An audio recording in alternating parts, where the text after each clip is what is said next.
Welcome everyone. Today we have our 567 episodes and we are discussing on research to impact, a very important topic. And we have our world famous speaker, Professor David Smith, Mr. Gopal, Professor David, our very uh, good like mentors, Dr. Talib Rafael, Professor Rob, and we have our great entrepreneur. Last 20 years, she contributed in Malaysia in academy. She is Madam Sri. Thank you for joining today's session. We have our chair for today's discussion, Professor Kirpal from Singapore. Hopefully, she can join soon. First, I would like to give chance Professor David Smith and how actually different Ivy League universities like MIT, Stanford, and Harvard's how they do research and how they develop this impactful research for their country. Well, Sharif, thank you for this topic today. I think it's a very important one because today I think universities are at an inflection point, and it's both in the teaching at universities and in the research of universities as well. Uh, the impact of COVID really has been one where there has just been study after study of looking at trying to rethink how this is done, particularly because you've seen the anticipated change of the delivery of education, the anticipated changes of how do we do research that has become more distributed, and how do we manage the universities? And I think there's a lot of them. I'm going to go first back to a quote from Clayton Christensen back, I think it was around 2015. I think higher education is on the edge of this crevasse. General universities are doing very well financially, but they don't feel from the data that their world is going to collapse. But Christian believe that even 5 years from now, these universities are going to be in great trouble. And we've seen that actually across the world with some of the ways the view of universities in particular, colleges and research have changed. Many smaller colleges globally have gone out of business as a result of the COVID impact. Um, there has been a growth of university uh, partnerships between different research universities in particular put in place to help survive part of the COVID impacts on research. Um, the impact of distance learning on the education mission of the universities have forced some really strategic rethinking about how to deliver the education, how to deliver the impact of those. And I think that's going to continue. Um, Explicitly with the research universities you spoke about, Sharif, I think you're going to see some changes that have started over the last 20 years on the research side.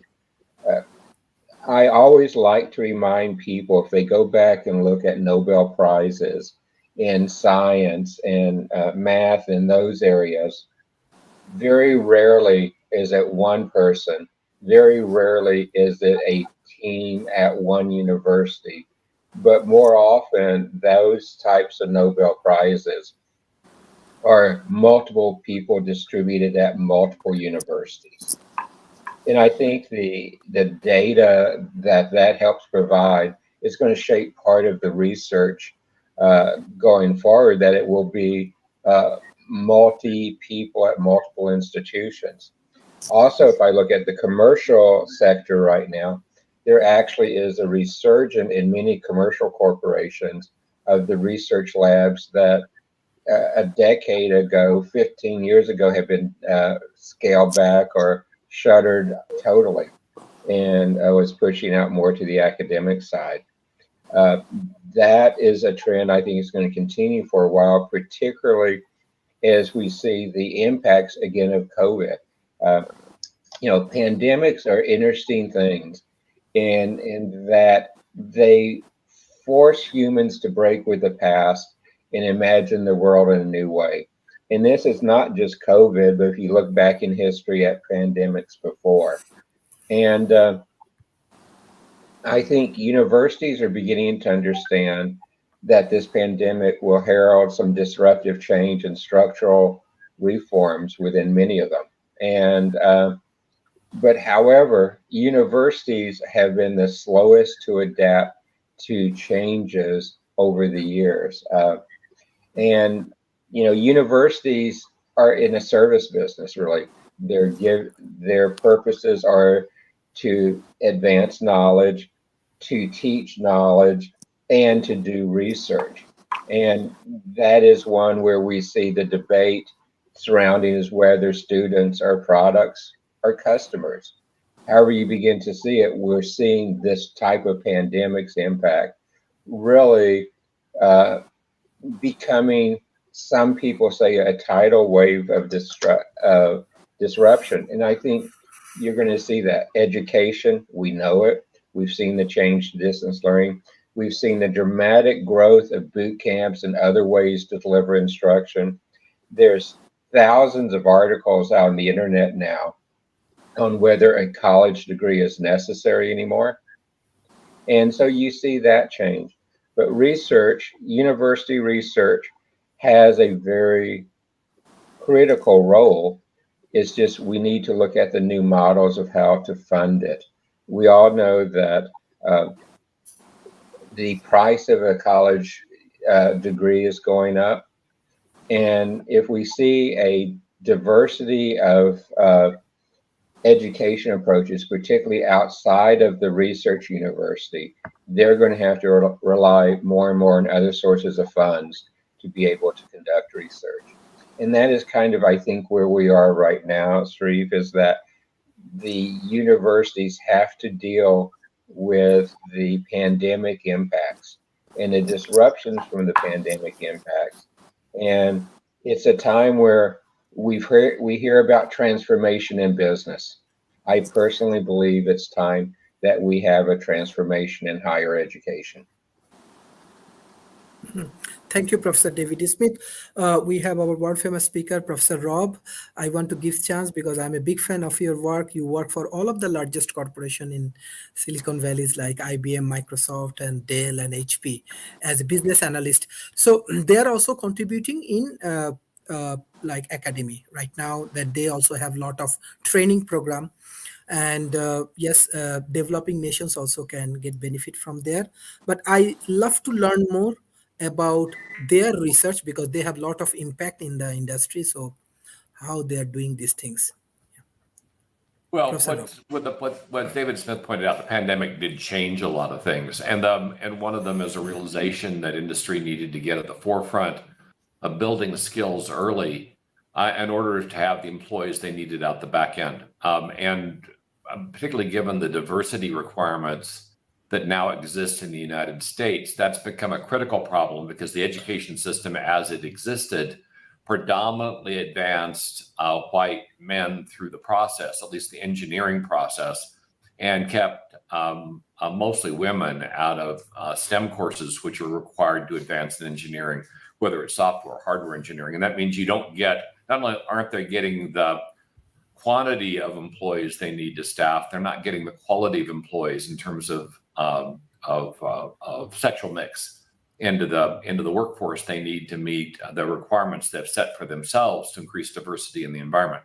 And what, of course, is driving diversity is both the image of the firm as well as a number of fairly serious problems that have occurred in the technology industry over the last few decades with regard to misogyny and abuse of female employees, which is still, while reduced, is far greater than I think the industry appreciates or wants to continue. So going back in and doing things, you've got a fairly aggressive efforts by companies like Cisco and their networking academy to bring people into the industry relatively without the need for advanced education, get them young, get them focused on the tasks that need to be done and not necessarily focused on advanced degrees.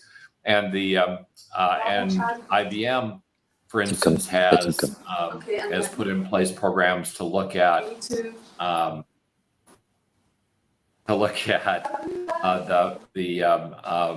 reutilization of women that have had to leave the workforce and do other things in terms of then bringing their training up to date and bringing them back into the workforce when their kids are grown and no longer need that personal attention. And then we also have efforts by a variety of companies to look at veterans because often when soldiers leave the military, they have a set of applicable skills that can be used by these companies, yet they're underutilized because those skills aren't directly transferable from a military environment into a company environment. Some things have to be unlearned and some things have to be learned because often the military is working with technology that's both slightly out of date and has been built against very different specifications than the kind of thing you see in the civilian world. And so all of those things are ongoing. And during the pandemic, the problems were exacerbated because a lot of people kind of left the workforce and have yet to return, sadly, in a number of industries. So the emphasis behind the effort to really bring the kind of training and experiences into the education system orthogonally to fill those gaps has been interesting. The goal of education, though, should be to try to really understand how to use technology to advance kids' learning as opposed to just teach them how to work on the technology. We have a kerfuffle going on here with in the United States with Google, for instance, with a advanced engineer arguing that the artificial intelligence that Google has created is now sentient, which it is not by most measures. And today he was just put on indefinite leave for his public comments in this regard because he's overstating what the intelligence is and creating problems for Google with regard to the application of what he's presenting to be a sentient being, which is not in a contained environment. But these are discussions that do have to occur because eventually we're going to get there. And the application of artificial intelligence in the learning process is very much underutilized. As kids are now in school, when they exit the education process, they will have to deal with these AI-based systems. Yet there's little training going on to teach them how to do it, how to make the best use of these systems, and then how to think about advancing these systems for the betterment of their peers and mankind in general. So right now, the industry and education are kind of at an inflection point. The industry is trying to fix problems with band-aids that are not integrated at all with the education system, while the education system itself seems to be ignoring the advancements that have occurred and not applying them to the system, either to assist in existing learning or to teach students how to interoperate with these systems once they are mature. I think the big failure of education right now is continuing to teach people for the world as it existed and not for the world as it will exist, which means we're going to have an awful lot of people exiting the education system that won't have a career path because the jobs that they're being trained for either will not exist when they exit, or they'll be so changed that they won't be able to work in the environment which they trained to work. So there does need to be a fairly significant change and a collaboration between industry and education to alter these training mechanisms. So one, they make use of these systems and become more efficient and arguably much more customized for the students, both their unique needs and their eventual needs, and to train them for the world that will exist when they exit this process, as opposed to the world that may have existed 20 or 30 years before now. And so there lies, I think, where the biggest problem now exists is technology is moving so rapidly and education so slowly that there's a great disparity in skills between what will be needed in 5 or 10 years and what we're training kids to be able to do in that 5 or 10 year period of time. So fixing that should be a higher priority than I think it is. Thank you, Professor Rob. Professor Dr. Talib Rafael, long time you work for even WTO, ILO, and many important organizations. Now you are also Secretary General for World Tourism Institutions. For tourism industries, what do you mean by research to impact, and how does it work? And you are also developing many corporations and investment in different countries. So, can you share your industrial experience and research experience with our audience? Sure, sure, sure. I want to emphasize what Rob has been talking about, which is the divorce of the education institution from the real world. The real world is in one place, and the education institution are in another place, unfortunately. It's a fact. Thank you, Rob, for pointing that out. Now, the new technologies have to catch up with the new education, but that cannot be done easily. Now, what do we need to do that? We need to make sure that the education institutions are all synchronized with the new world, and they serve the new world. The new world is a different world from the world of yesterday. Institutions, educational institutions, even the most famous ones, are living in yesterday, unfortunately. Now, Sir David Smith said something very important, which is the fact that educational institutions are impacted by the COVID, by the pandemic. Now, the pandemic is not the only factor. It uncovered, it unveiled some of the weaknesses of the institutions. The institutions were weak from the beginning, unfortunately. I want to say this now, and I'll be back again. Thank you. Thank you. Thank you, Professor Dr. Talib Rafael. Professor David, what you want to share with our audience, especially when we the research work, we want to engage more with industrial research, and we want more innovations and outcome from the research. What is your guideline, especially for the youth community? Professor David.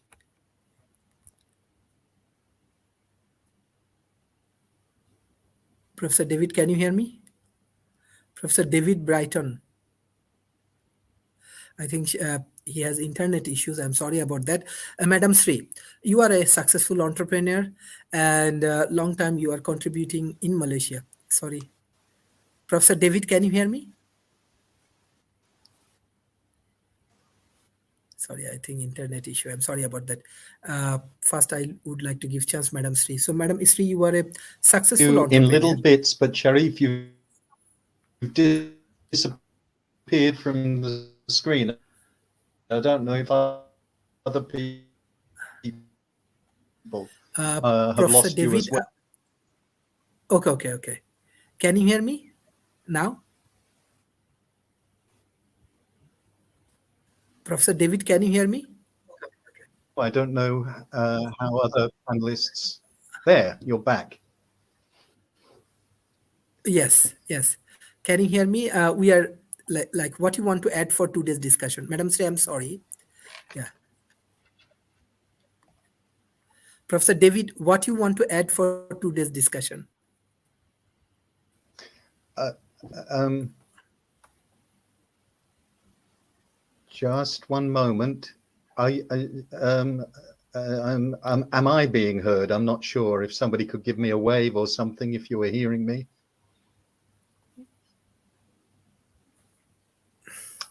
Thank you, Rob. Okay. I was very interested in all the previous speakers had to say. I should say I come to this from a very different point of view because I'm the director of creative writing at Swansea University, where we have a very large number of PhD students in the creative artistic field. And the question I think that faces us in terms of research is in exploring how the creative impulse can contribute to society in areas like those that the previous speakers have been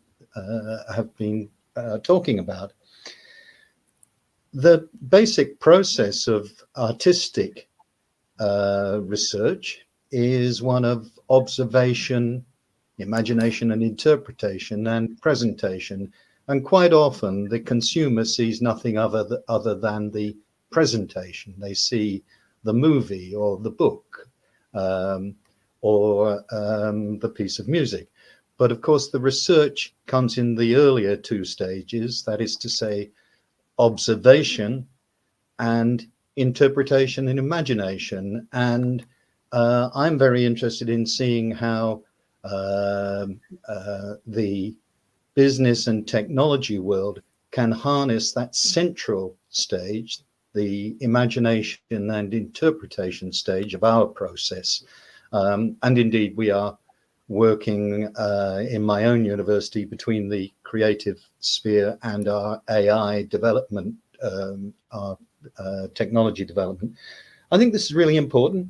I think I will be brief because I think we do need to remember that there is a difference between, when we're looking at research, there is a difference between education, which comes from the Latin and means drawing out, and training, which means actually imparting and pushing in.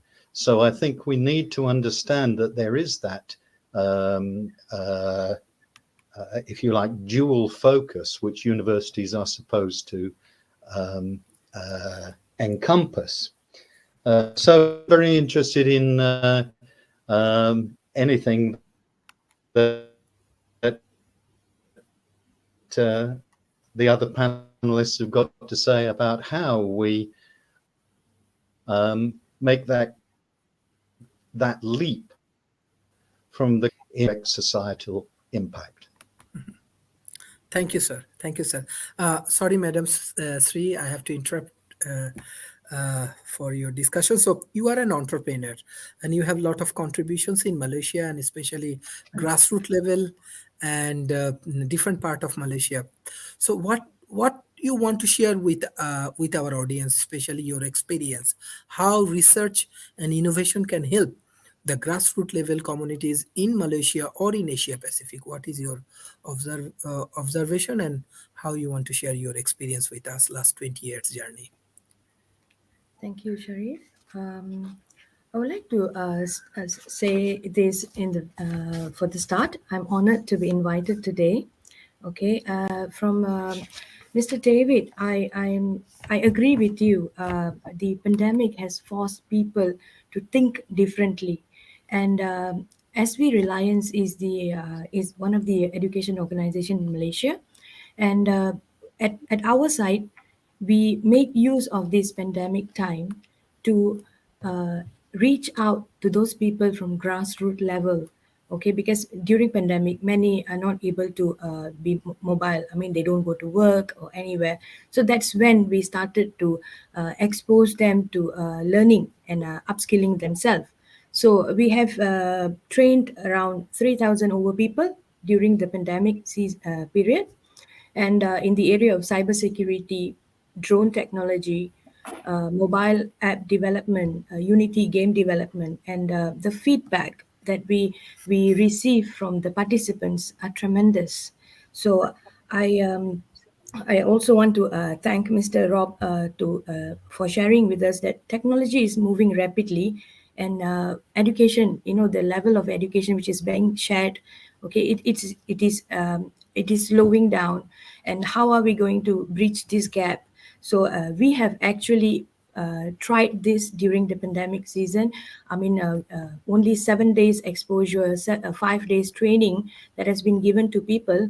I mean, these people are really good. They can catch up, they can understand, and then they become inspired. And some of them are very interested to pursue the study in a particular field. To cover another part that you have mentioned, that women needs to be empowered and veteran being re-engaged. So these kind of things are something that we did during this two years period. We have reached out to people who stay in island, and then women, we call them out, and then we train them to understand what is business risk management, business financial management. What you may wonder why we do this training for people at that side, because everyone at the island, they have small businesses. Okay, when we explain the fundamentals of risk management and how to apply to their business, they become so aware of what do you need to do if you face a pandemic, how do you prepare the next measurements, I mean the corrective or preventive action, so that your business can be a continuous, bring you continuous profit, or you can maybe open a new you can have a venture with another company overseas. So these are the things that we expose to them, and they become so interested. Why we train people at grassroots level? Because if you were to share about your research, okay, for students, for young ones to learn about this, it will be, they may feel alienated, because when they come to school and they learn about your research or the new ideas, when they go back and share it with their parents, parents are not able to understand. So we thought about this, and then we said, why not educate the parents? Okay, we give them the exposure. These are the new things coming in place. And when parents are exposed, and when the kids go to school and they learn the new methods, they come and discuss with the parents, and they both can help each other. So I think it's a great thing. Research is key, is essential, and then we have the responsibility, being the educational institution in Malaysia. We are trying to reach out to the grassroots level people and make them, make them aware of all these beautiful things that has been being discovered. So I think, Sharif, it's a double thumbs up. Thank you. Thank you. Thank you. Mr. Gopal, you are very experienced both from academy and industry. What you want to add for today's discussion? Thank you, Sharif. I hope you can hear me. It's a very interesting topic, and I'm very enthralled by the viewpoints that I've heard from the various professors and etc. Basically, I don't know. There's your topic says research to impact. I think as we see, as was said just now, the direction of technology and education is not going forward at the same pace. So we see a lot of development in technology-wise, and I think it would be true to say that the younger generation are playing a much more active role also in that arena. So I think maybe that kind of contribution should be looked into in the future direction of how it will impact the life of everybody. Actually, just about that, I wanted to just add, because I think there's so much valuable information has been shared here today. Thank you. Thank you. Thank you, sir. Professor David Smith. So we are discussing about research impact. So how we can measure the impact, and what is the way or strategy any developing nations can measure the impact of the research? Well, research impact is very different as you look across the different type of research universities. For many, research has been to support the growth of science, or it has been to support a scholarly activity. We're seeing that become a little bit more focused now. In the United States, for example, several decades ago, many of the research universities had the notion to support the people within their state and to produce, particularly at the undergraduate level, students who could work in their states. And we've seen that change. We're seeing some like Rice University here in Texas actually engaging in the research within Houston, where they're headquartered, is actually one of their stated values in their corporate documents at the university now. So you're seeing research trying to find niches to fit in. There's some research on global challenges, such as the global warming. We saw the research come together globally to deal with COVID. It looks like monkeypox, is going to be another international research collaboration to deal with that. So you're seeing that put in place as well. But I think something that Rob said and something I alluded to earlier is going to be one of the big changes in research.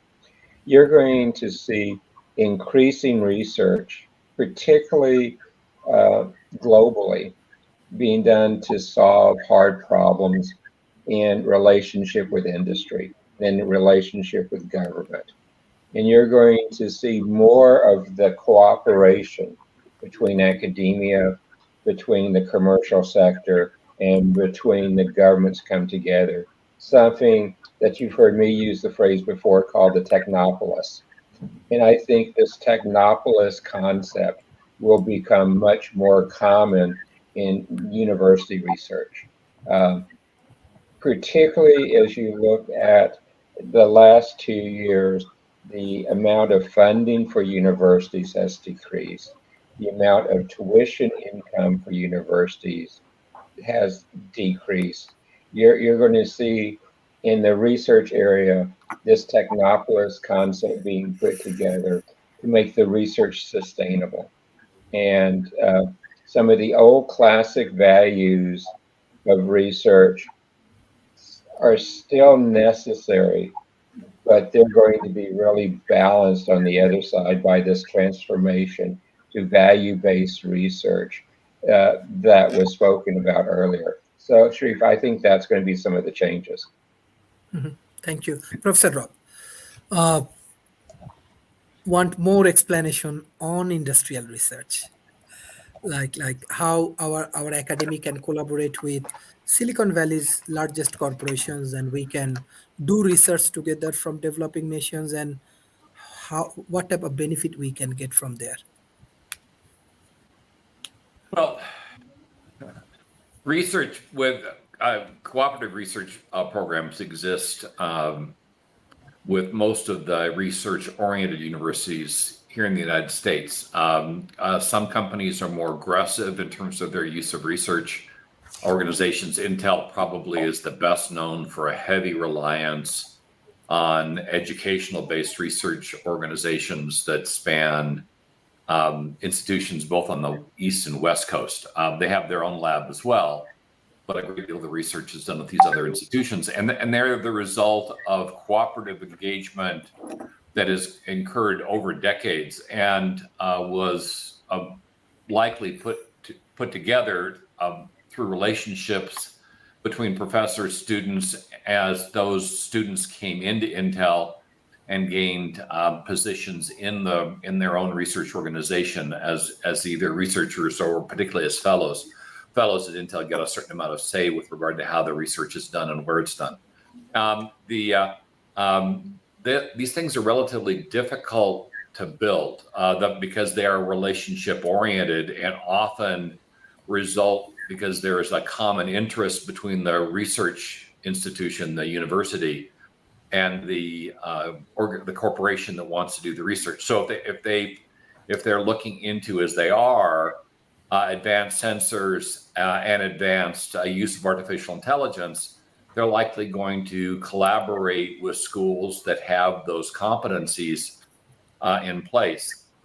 I'm not aware of a lot of research that's going on between these companies and institutions that are more geographically dispersed just with regard to that disbursement. In other words, the goal is to do advanced research in a technology area in which the university is expert in, not necessarily to do research in certain regions in terms of trying to provide some kind of regional diversity in terms of research grants. So it really comes down to competence. And if the research organization has exhibited a level of competence that's been recognized globally as being a leader, or is geographically attractive to the group that wants to do the research, they're not mutually exclusive. Either could be the impetus for doing the joint project. Then you get a collaborative agreement that pops up that initially may be a trial to see if the two groups can work together, and then can work into a long-term engagement if it's found that the results are positive. Often industry has a hard time working with institutions that aren't used to working with industry, because industry works at a different pace. And as the guys in the first Ghostbusters movie correctly pointed out, companies want results. It's not just research for research's sake. Something has to come out of the effort that justifies continuing to fund it. And that's why often a lot of the research efforts are more sustainable when they're connected to the defense industry as opposed to connected to industry, because the defense industry is much more interested in what ifs than the technology industry is on a broad scale. And it's what ifs that become kind of interesting with regard to using different institutions that might be looking at new areas that have not yet been commercialized. So it really kind of depends on where the school's competencies lie, and then what companies have similar interests that are tied to those competencies, and whether it's with the desire of building a regional capability to generate employee potential in those regions which are native, or to explore an area that has been underexplored, or where the institution has a clear advantage because they are a leader in that area. For instance, the educational institutions in Israel have significant competencies in things like crypto, security, and a variety of defensive industries that do have application in the commercial space with regard to advanced sensors and say autonomous cars and vehicles. Also have applicability to autonomous weapons and weapon systems, allowing for a very high degree of collaboration and cooperation between a variety of entities in the United States, both commercial and both civilian and military. So it really kind of depends on the institution and their focus and how they stand out, and whether there's something that can be applied to the company in question, and also what the relationships are. If a university has never had a commercial relationship with a company, that lack of experience will probably prevent them from having one in the future. And so building up that competence either by hiring people from other universities that have done it successfully, or by bringing on board advisors that work with these companies to close those gaps, then becomes critical before that capability is built. Otherwise, it'll be misbuilt, and there'll be no parity at the end of the process, and no grant or relationship will result. So the effort to tie with industry has to be started by the industry, by the organization that wants that effort to exist. And most of it has to be relationship building in the early phases, with a clear ability to build what the institution wants built in order to complete the process. And that does require a certain upfront investment by the education institution, and often that is not done prior to funding. And so you get a cart and horse issue where the institution doesn't want to fund the effort because they don't have the money, but without the effort being funded, they can never make the relationship happen between the institution and the entity in which they want to collaborate with. So there isn't an easy path. It does require an investment. It does require focus, and it does require the education institution to make the investment up front to make them appear viable to the company that they want to partner with, unless there's some other relationship that's built on the side. But initially, it's all about building a relationship first, and then executing against the relationship. Because if you try to execute before you build the relationship, chances are what you build will not be adequate. Thank you, sir. Madam Sri, actually, I'd love to learn more, because you have a lot of experience, how Malaysian industry and academy, they work together for innovation, and how you measure the impact of different research and innovation in Malaysia. Madam Sri. Yes, my questions to you, like how in Malaysia, like industry and academy, they work together and do some innovations and create some impact in the society. Can you hear me? Professor Rob, can you hear me? Okay, okay. Mr. Gopal, can you? Yes, I can hear you. Yes, yes, yes. Can you share your experience about Malaysia?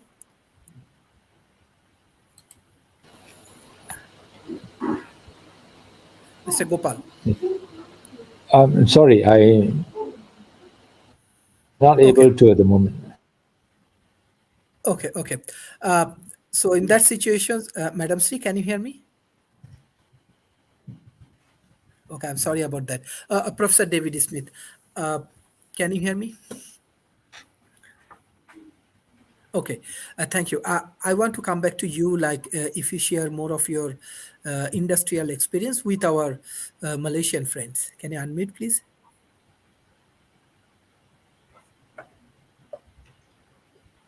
Sorry, it took me the mouse a minute to get there. My experience in Asia, Malaysia, particularly Thailand and in India, is that with some of the folks that I've interacted with over there recently, there is a understanding that there's a shifting balance. One of the impacts of COVID globally, particularly at the research level, is that people are not traveling around to go to graduate school. The amount of foreign nationals who have been coming to the United States for graduate school, and there are also research areas, has fallen dramatically because of COVID. If you look at, for example, in the UK, you see the same instances. And so part of that has forced local universities, particularly in EU and in Asia and in Australia and even in Brazil, South America, to try to strengthen their own research programs, to try to go back and put in place vehicles to do it. Just like at the start of the pandemic, there was a mass intensive training program on how to deliver online courses. What I'm beginning to see with some of the research organizations that I participate with, a beginning to have a training exercise at the university levels for how to deal with this new research paradigms that are coming on place. And what is good about that is I believe for the developing nations, it's going to help strengthen their ties to more advanced research than they had in the past. And that the collaboration of going to the more advanced research will be helpful globally. And I personally believe you're going to see more and more of the developing nations research universities beginning to take lead positions on more of this global research. Thank you. Professor Rob, what is your advice for developing nation, especially for Malaysia? Like how they can improve, how we can make more collaborations with largest company, where you working like IBM, Microsoft, and how we can improve our research and innovation related activities. Well, the first step is to develop a relationship with some of these companies. Take a look out and see which companies are doing things that are somehow aligned with where the university already has competencies. As I mentioned, the first step is to build relationships. If you've got a relationship with the executive management team of the company, it's far easier to get a project or an effort funded than if you don't. And in fact, I would argue without that, you're probably not unless you are a clear leader in a particular area and the company comes looking for you. So creating symbiotic relationships with companies in the industry in which you are focused becomes the first step. And before you create that relationship, you want to make sure that the companies ethics, their focus, the things they're doing are in line with what the university leadership needs or wants to be done. You don't need the political problems of trying to partner with a company that the university's leadership doesn't want to partner with, or in a region where that is hostile to the country or area in which the university is working. So spending a little bit of time vetting the companies you'd like to work with, and then working to develop relationships within those companies becomes critical. Often you can use, depending on the nature of the school, there's a chance that you have graduates that are working in that industry, and you can use them as an entry point, in that company, and you can use them as an entry point into that company to provide introductions and create initial relationships. But as I mentioned before, the first step is really to look at the relationship side of this and see if you even have the capacity to do that. Because if you don't, you might as well just stop. You're going to be wasting money. Because if you can't create an effective liaison office, then it's not going to go anyplace. So building that kind of a capability first, and then deciding what it is you need to do second to be included in as a research partner, then becomes kind of critical. And do realize that the companies you should be picking are companies that are trying to move into your region, that may need your help. But they may need your help to expand sales or presence. Those are the kinds of relationships that will be the most long-lasting, because they need something from you, you need something from them, and the partnership that can then flourish. The partnerships that don't flourish well are ones where one side or the other is getting benefit, but both sides are not benefiting, and those partnerships tend to fail rather dramatically. Because there are missed expectations often on both sides. So it is that relationship side of this that becomes critical if you want to make this work, and then selecting early on the kinds of companies you feel you can work with, as opposed to finding out later that the two entities just are too far apart in their goals and efforts. I mean, an example would be trying to partner heavily with a company that's also heavily involved in defense. If your administrative leadership does not want the school involved in military research, that can be problematic. And so making those decisions early, and picking companies that are likely to partner well, not only initially but eventually, becomes part of your initial first steps. Thank you, Professor Rob. Mr. Gopal, what's your concluding remarks for today's session? Sorry, can you repeat that again? What is your concluding remarks for today's session? Final Okay, remarks. I was quite intrigued by Prof. Rob's last sharing on the Asian scene and the political and financial influences. And I think I totally agree with that the kind of research impact in this part of the world is probably stifled to some extent. So if we can break those barriers, then maybe we can see more productivity and more influence in the society. So thank you.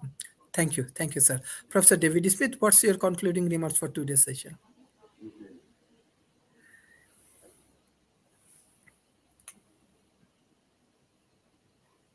Can you unmute, please? Yeah, my concluding remarks on it is that looking back over the last 500 years, pandemics have been a catalyst for change and a catalyst for tremendous growth. We've seen that from the Middle Ages and since. We saw it even back in the ancient time of Greek and Rome. I believe in education today, we should take advantage of the pandemics.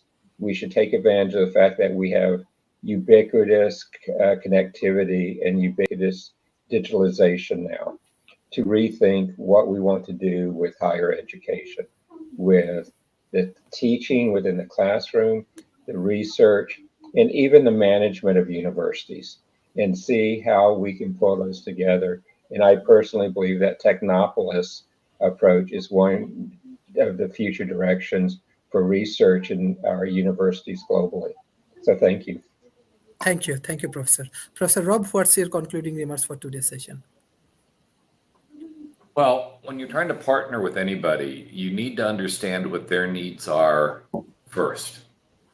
If you go forward with hat in hand and you're just asking for something, you probably won't make much progress. If you come in with a solution to a problem that they have, then they'll take a meeting and you've got a foundation to proceed forward. If you don't have that capability, then this is going to all be a waste of time. And recognize at the very outset, if this is going to be a lasting engagement, that it's the relationship that becomes the most important, not the product that comes out the backside. If you can't maintain the relationship, the product will never result.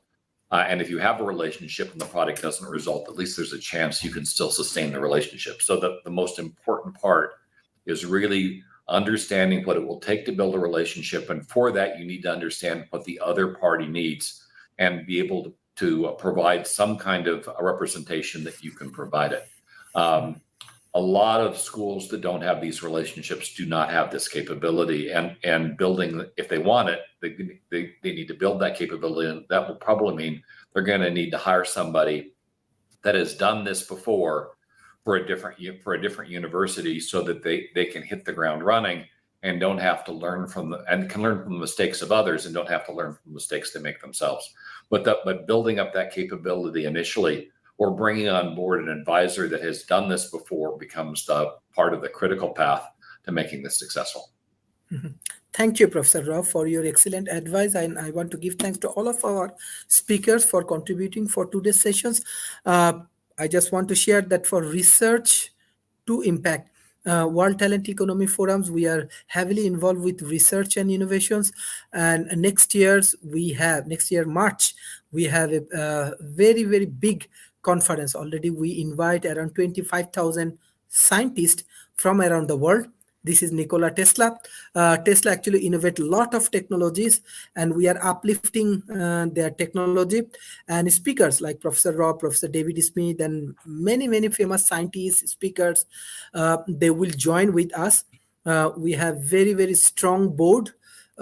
Me, Professor Adrian, and Professor David Levy. Dr. David Levy, world famous scientist, we will chairs, and many famous professors, academicians, industrial people like Professor Rob and Professor David Smith. They will join with us. And I want to invite all of the education institutions, corporations, government agencies, please support our initiative, join with World Talent Economy Forum, especially Tesla. Tesla innovate a lot of technology. This is real innovations and real conference. And side by side, we are integrating with 15 villages in India in the grassroots level, and we will uplift the society. So thank you, everyone. Professor David Smith, Mr. Gopal, Professor Rob, Madam Sri, Dr. Talib Rafael, and Professor David, those who joined for today's discussion. Thank you, everyone. And I want to give thanks especially to BBC, because they are heavily promoting our projects, this Nikola Tesla Technology Conference. So thank you, everyone. This is excellent learning and for us, and I request all of our audience, please share our content with your government agencies, with corporation, and with academy. Hopefully, when we work together, we can uplift our society and we can make a meaningful contribution for developing nation. Thank you. Bye-bye and take care. Thank you.